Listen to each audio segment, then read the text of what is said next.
Magsitayo ang lahat para sa ating panalangin. Sa ngalan ng Ama, ng Anak, ng Espiritu Santo. Amen.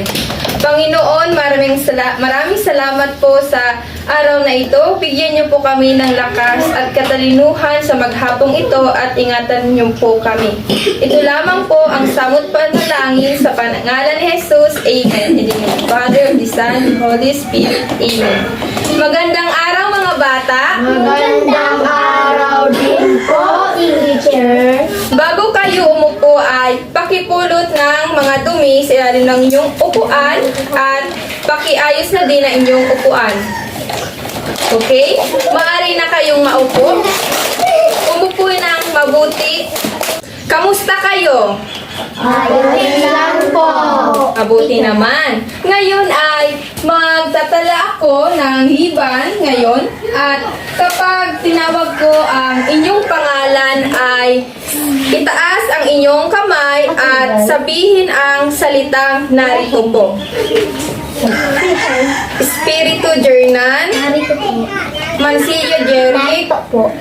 Litan Rainier, Nandito po. Miludo Cedric, Nandito po. Raven Espirito, Nandito po. Hiludo Jasmine, Nandito po. Hiludo Gladys. Nandito po.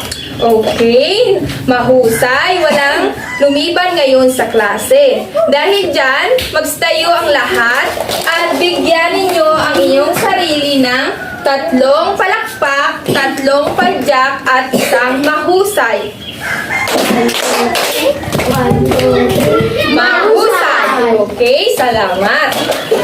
Ngayon naman ay may inihanda akong pampagana. Magsitayo ang lahat at aawitin natin ang kantang Kung Ikaw Ay Masaya, Tumawa Ka. Kung ikaw ay masaya, buhay mo ay sisigla. Kung ikaw ay masaya, tumawa ka. Kung ikaw ay masaya, bumadya ka. Kung ikaw ay masaya, buhay mo ay sisigla. Kung ikaw ay masaya, bumadya ka. Okay. Kung ikaw ay masaya, gawin lahat. Okay, maaari na kayong umupo. Ngayon ay maipapakita ko sa inyong larawan. Ano ba ang nakikita ninyo sa larawan? Uno. Okay. Puno, bahay. Ano pa? Sunflower. Yan, malinis na tubig. Bahay. Sa palagay nyo, ang mga nakatira ba dito ay masayang namumuhay? Bakit kaya? Malinis sa kapaligiran. Yan, malinis ang kapaligiran. Ano pa ba nakikita ninyo dito? May ulap. Yan, may mga gulay na nakatanim. Sa palagay nyo, malusog ba ang nakatira dito? Bakit kaya madaming puno dito sa larawan na to? Nagtatanim ng mga puno. Yan, dahil ang mga taong naninirahan dito ay nagtatanim ng mga puno, prutas at gulay.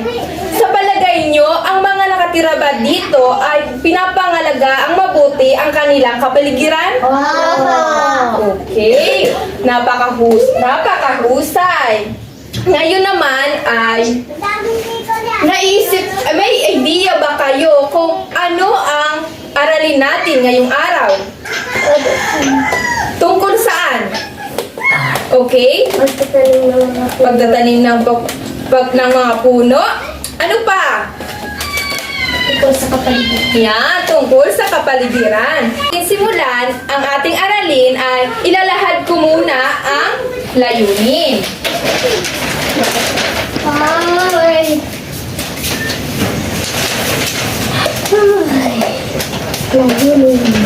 Kapaligiran.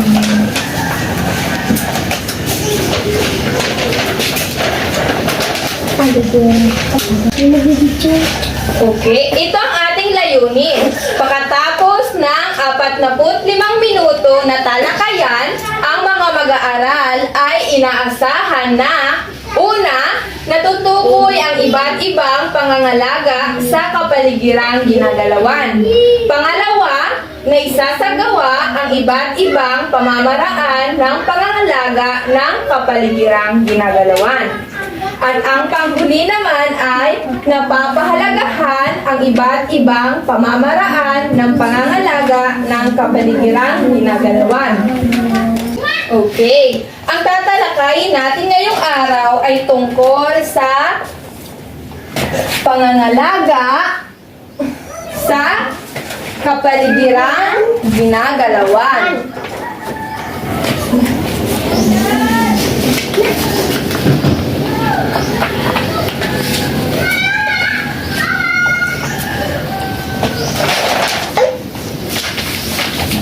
Bago natin simulan ang ating talakayan ay may ihinanda akong aktibidad para sa inyo. May inihanda ako ditong mga larawan.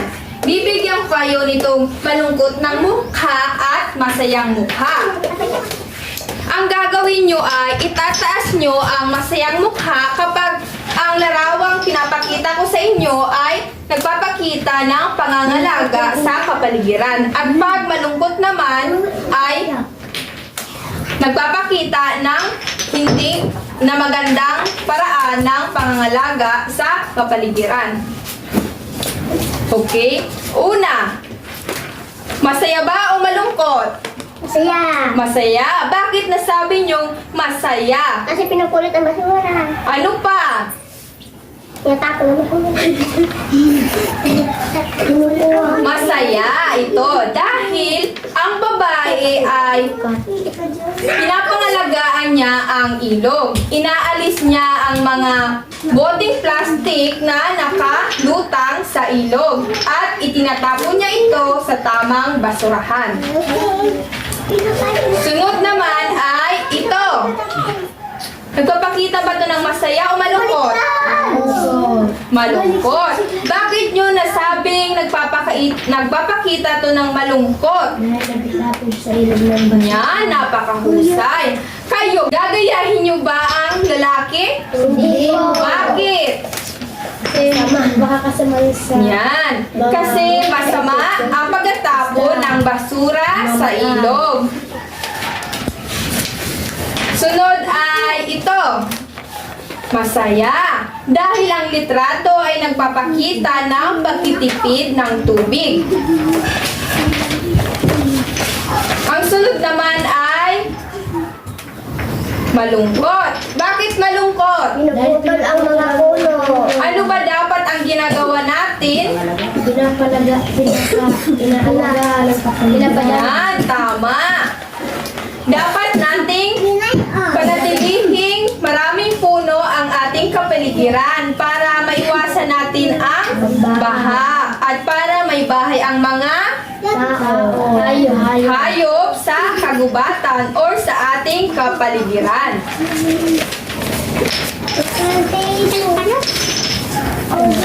Sunod naman ay ito.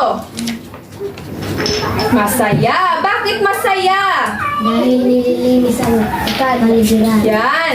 Dahil ang larawan ay nagpapakita ng paglilinis ng kapaligiran. Ito kaya, ano naman to? Malungkot? Bakit malungkot? Lagay sa walong ng basura. Tama ba to? Mali. Mali. Ano ba daw ang ginagawa sa mga basura? Recycle. Yan, tama. Recycle. Ito, ano to? Pagdidilig ng halaman. Yan, pagdidilig ng halaman. Okay, mahusay mga bata. Dahil dyan, nagawa ninyo ng mahusay ang ating aktibidad ngayong araw ay magsitayo ang lahat at bigyan ninyo yung sarili ng 3 palakpak, 3 padyak at isang mahusay. Mahusay, okay? Pwede na kayong umupo. Ngayon ay sisimulan natin ang ating talakayin ngayong araw. Ang ating tatalakayin ay tungkol sa pangangalaga sa kapaligiran.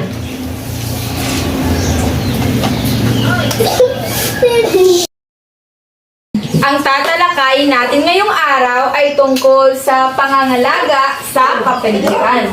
Ang pangangalaga sa kapaligiran ay isa sa mga gawain ng bawat individual upang mapanatili ang kalinisan at kaayusan ng lugar. Bakit ba importante na linisin natin ang ating kapaligiran? Sino makapagsagot? Okay, wala. Ako na lang. Ang pangalaga sa ating kapaligiran ay magpakatulong sa atin na panatilihing malinis ang ating paligid at makaiwas tayo sa anumang sakit. Ngayon naman ay dadakol tayo sa iba't ibang paraan ng pangangalaga sa kapaligiran ginagalawan. Una ay ang pagtatanim ng mga puno.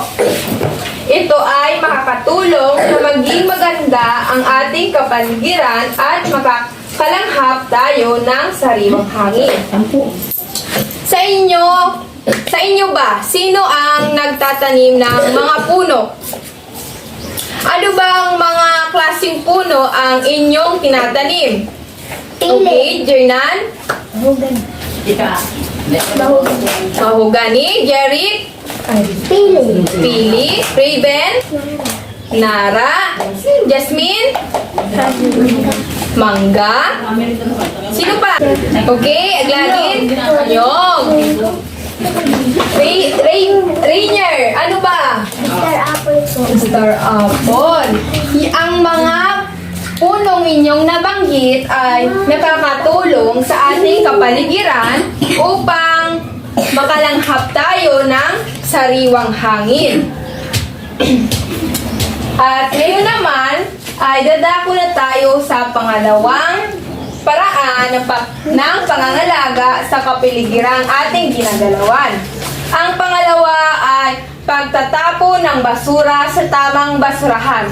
Sino sa inyo ang gumagawa niyan? Pagtatapon ng basura sa tamang basurahan. Okay, mahusay. Ang pagtatapon ng basura sa tamang basurahan ay nakakatulong na maiwasan ang pagkalat ng mga basura kahit saan. Ang paghihiwalay ng nabubulok at hindi nabubulok ay isa sa magandang paraan para makatulong sa paligid na mapanatili ang kaayusan at kalinisan nito. Example, kumain si Raven ng candy. Saan niya dapat ito itapon? Sa nabubulok o hindi nabubulok? Hindi nabubulok. Bakit? Plastic. Yan, tama. Dahil ang balat ng candy ay plastic. Halimbawa naman, si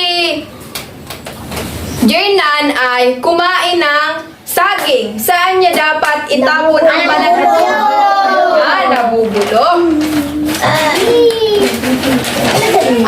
Ano kaya ang pwede natin gawin sa mga plastic ng candies na pwede pa nating pakinabangan? Gupit-gupitin. Okay, gupit-gupitin at gagawin nating unan. Ano pa ba ang pwedeng gawin sa plastic? Pwedeng gawin ng pang-design. Pwedeng gawing pan-design at pwede din natin itong gawing kurtina, bag at wallet. Sunod naman ay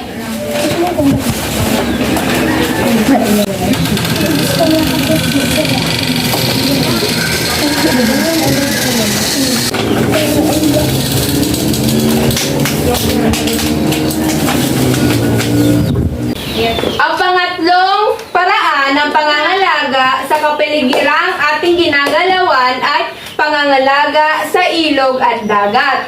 Ito ay makakatulong upang maiwasan ang pagbaha tuwing may bagyo at para mapanatiling malinis ang tubig. Pag naliligo ba kayo sa ilog, pag may nakita kayong plastic na nakalutang, aalisin nyo ba ito o hindi? Oo. Oo, bakit? Dahil nakakuluwa sa ilog. Yan, tama. Dahil ang mga basura katulad ng plastic ay kakaruming tingnan sa ilog o dagat. At ito din ay nakakasanhi ng pagkamatay ng mga isda sa ilog. Pang-apat naman ay paglilinis ng paligid. Ito ay makakatulong upang mapanatili na malinis ang ating kapaligiran at para makaiwas tayo sa sakit. Sa inyong bahay, naglilinis ba kayo ng paligid? Papa! Sino kaya makapagbigay ng halimbawa na ginagawa nyo sa paglinis sa inyong paligid sa bahay? Okay? Nagawalis. Yan, tama. Pagwawalis. Ang pagwawalis ay nakatulong na mapanatili nating malinis ang ating kapaligiran sa harapan ng bahay or sa likuran ng bahay. Dahil masubahan. Sino pa makapagbigay ng halimbawa na ginagawa nyo ng paglilinis sa paligid? Okay? Joynan? Pagpupulot ng sa paligid. Oo, sa paligid. Pag-ulit ng mga basta. Yan, tama. Ang pagpupulot ng basura ay nakatulong din na panatilihing malinis ang ating kapaligiran. At ang paglinis ng ating paligid ay makakatulong din para maiwasan natin ang mga sakit katulad ng sa dengue. Di ba yung mga gulong or plastic bottles na may tubig na hindi natin nalinisan, hindi natin natanggalan ng tubig. Dito ay maninirahan ang mga lamok or yung mga lamok na may sakit na dengue. Okay? Ang pangalima ay ang pagtitipid ng tubig. Ito ay nakatulong na maiwasan ang maraming pagkonsumo ng tubig. Halimbawa ay paggamit ng baso pag nagdisipilyo. Sino ba sa inyo ang gumagamit ng baso pag nagdisipilyo? Okay, mahusay mga bata.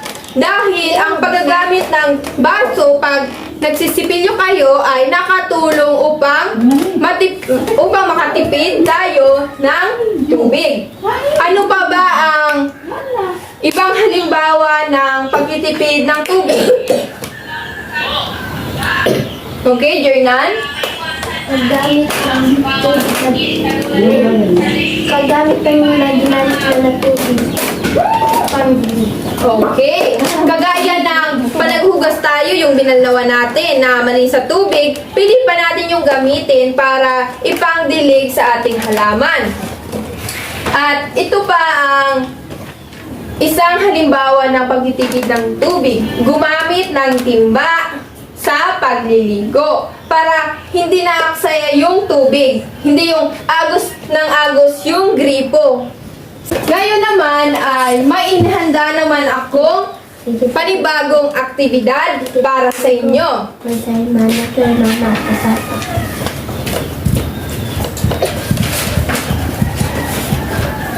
Ang gagawin ninyo ay ngayon ay may inihanda naman akong bagong aktibidad para sa inyo. Ang gagawin nyo ay lalagyan nyo ng check kung ito ay nagpapakita ng tamang paraan ng pangangalaga sa kapaligiran ginagalawan. At lagyan naman ng X kung ito'y hindi nagpapakita ng pagpapahalaga sa kapaligiran ginagalawan. Una, sino ang makapagsasagot? Okay, Gladys? Tama. Tama. Bakit kaya tama? Ano kang ginagawa ng bata? Nagdidilig ng halaman. Yeah, ang bata ay nagdidilig ng halaman. It's me. Sunod. It's me. Okay, Andoy?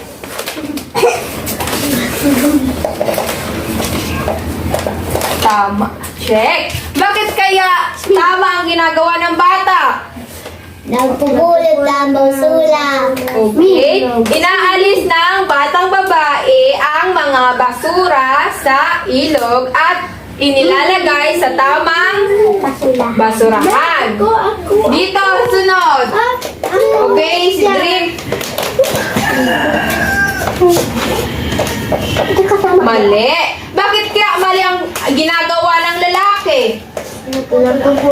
Yan. Dahil ang ginagawa ng lalaki ay pinuputol ang mga puno.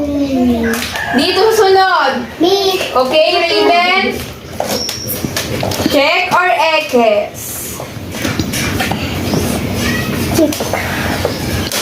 Yan.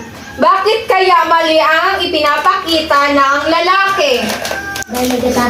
Yan. Dahil ang ginagawa ng lalaki ay itinatapon ang basura sa ilog. Ano kaya ang magiging epekto ng pagtatapon ng basura sa ilog? Ano magiging epekto nito sa ilog?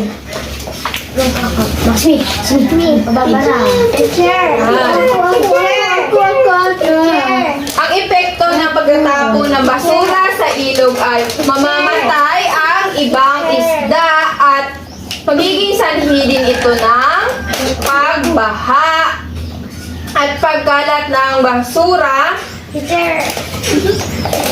Okay, mamaya. O dito sa sunod. Okay, ano? Rainier. Mali. Bakit mali?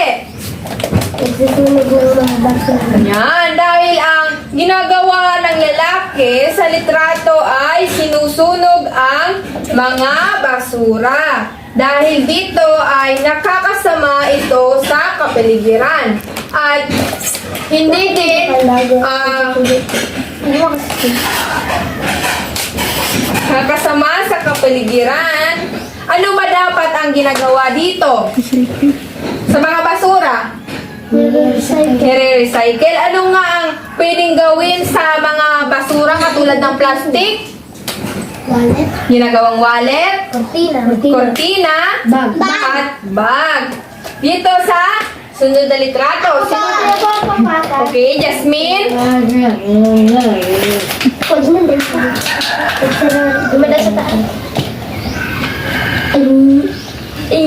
Mahusay. Bakit kaya tama ang pinapakita ng litrato? Dahil ang dalawang tao ay ipinapakita kung paano nila tinitipid ang tubig. Dito sa panghuling larawan, sino makakapagsagot? Okay, Jordan? Tama! Bakit tama? Bakit tama ang pinapakita? Yan, naglinis ng kapaligiran. Kayo pa, naglinis ba kayo? Yan, napapahusay. Dahil sagutan ninyo ng tama lahat ang ating litrato, ay magsitayo ulit ang lahat at bigyan ninyo ang inyong sarili ng mahusay clap. Mahusay! Isa pa! Sabay-sabay! Isa, 2, 3, okay?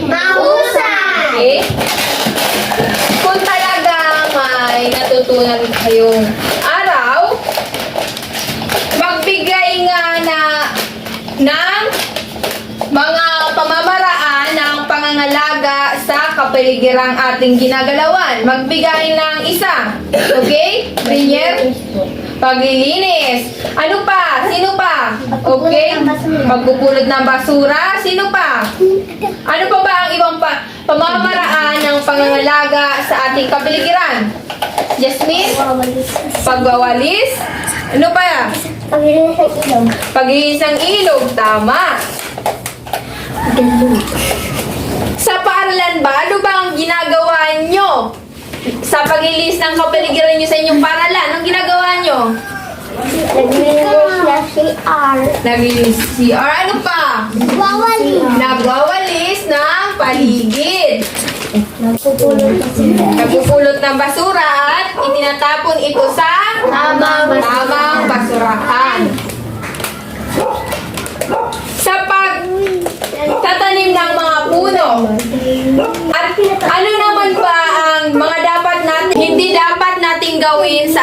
kapaligiran. Okay, Jasmine? Magtapon ng basura. Yan, huwag magtapon ng basura sa ilog or kahit saan. Raven, Ay! huwag putulin ang puno. Dahil ang puno ay napaka-importante. Dahil ito ang nagbibigay sa atin ng sariwang hangin. At marami din dito ang nambabahay na mga hayop katulad ng ibon. At ito din ay nakatulong sa atin para may panggawa tayo ng bahay. Kung ano pa? Sino pa kakapagbigay? Kuya si Drake? Hindi ko rin basura. Yan! Dapat iwasan natin ang pagsunog ng mga basura dahil ito ay nakakasama sa ating kalusugan dahil ang usok nito ay masama sa ating katawan at maaari ding masira ang lupa na pinagsunugan ng basura ng plastik. Ngayon ay mainihanda akong pagtataya para sa inyo para malaman ko kung may natutunan ba talaga kayong araw sa ating aralin. Ngayon ay kumuha kayo ng malinis na papel at dahil dun nyo isusulat ang inyong sagot. Bibigyan ko lamang kayo ng 5 minuto para sagutin ang ating pagtataya. Panuto. Isulat ang tama kung ito'y nagpapakita ng pangangalaga sa kapaligiran. At isulat naman ang mali kung hindi. Okay, umpisahan na ninyo ang inyong pagsasagot. Tapos na ba lahat? Okay, pakipasa na ang inyong mga papel. Ay, sasagutan na natin ang inyong pagtataya kung tama ba ang inyong mga sagot. Una ay pagtatanim ng mga puno. Sino ang sasagot? Okay, Jeric.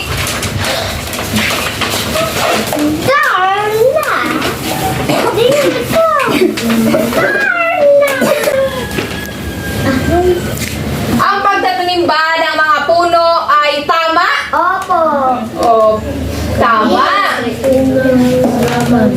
Dahil ang mga puno ay makatulong para maiwasan ang pag-uho ng lupa. Balik ka lang dito. Sa Balik. numerong 2, sino ang gustong sumagot? Gladys. Pilit na rin. Pilit na nga sa tiga. Pilit na rin yan. Balik yan dito. Mali. Tama ba ang sagot ni Gladys? Opo. Tama kasi number. Number 3. Ako po. Okay? Oo. Ayan. Tama. Ikaw, ang klase na ito.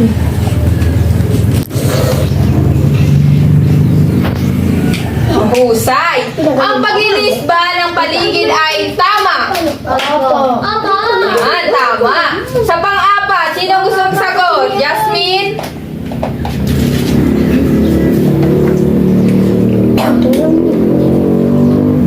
Balik. Ang balik. Balik na. Tama talaga. Ano ba ba? Balik na. Tama ba ang sagot ni Jasmine? Opo. Dahil ang pagtapon ng basura sa ilog o dagat ay mali. Dapat ang basura ay tinatapon sa tamang basurahan. Sa ikalima, sino ang gustong sumagot? Pwede lang po. O, sige na. Ay, si Bintin Daan. Ang ganun ka, buhay ako.